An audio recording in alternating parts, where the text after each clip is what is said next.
हम पूरे उस बिल को उस एक्ट को अनकॉन्स्टिट्यूशनल मानते हैं और ये आर्टिकल 25, आर्टिकल 26, 14 और 15 और 29 का ग्रेव वायलेशन है। ये हम पहले से ही बोल किया है और आज फिर आपके सामने रिपीट कर रहा हूँ।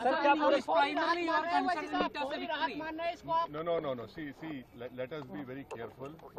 The Honorable Supreme Court, as rightly pointed out by my counsel, Mr. Nizam Pasha, the Supreme Court has said that the Central Waqf Council and the State Waqf Boards will not be constituted. Waqf by user cannot be deleted. Now, there are other provisions also which we as a party have come to the Honorable Supreme Court that calling it unconstitutional.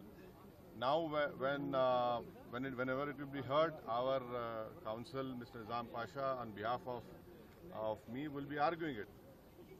As you know very well, that during the deliberations of the Joint Working Committee, I have given a Dyson report opposing all the amendments that were proposed by the government. And during the debate in the Parliament on the consideration or passing of that bill, I have opposed each and every amendment. I have called it unconstitutional. I still call this law as unconstitutional, as violating the fundamental rights of Article 14, 15, 25, 26 and 29.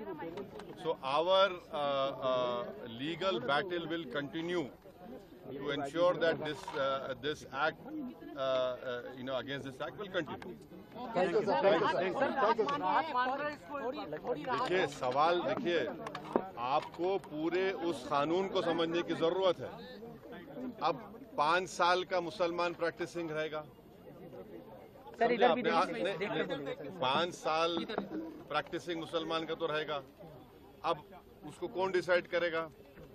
अब कोई महिला है उसको कौन decide करेगा? तो ऐसे कई उसमें जो अमेंडमेंट्स के जरिए लॉ बनाया गया है, हम उसके आज भी मुखालिफत कर रहे हैं और कल भी अपोज करते रहेंगे। और लीगली हम सुप्रीम कोर्ट में चैलेंज किए, हम उसको उन तमाम चीजों को violation of the fundamental rights मानते हैं। Thank you.